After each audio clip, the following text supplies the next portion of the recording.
Hello and welcome to this tutorial. My name is Eric Bosha. I am the product manager for low vision devices here at HumanWare. In this little tutorial, I'll be talking about another feature offered in version 1.1 of the Reveal 16. You are able to set a preferred zoom.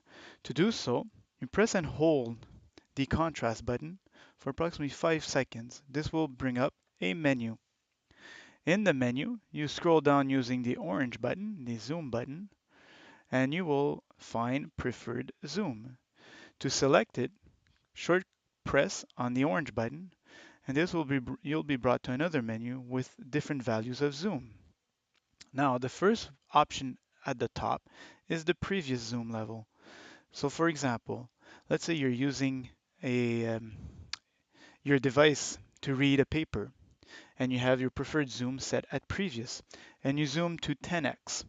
Next time that you power down and power up your device, 10x will show up.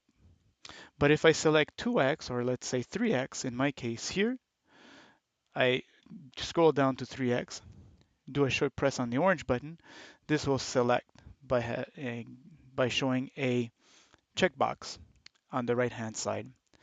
Now next time that I shut down and reboot my device, my zoom level will be at 3x. So right now I have shut down my device, power up my device again, and my default zoom, my preferred zoom is set to 3x. Thank you for listening.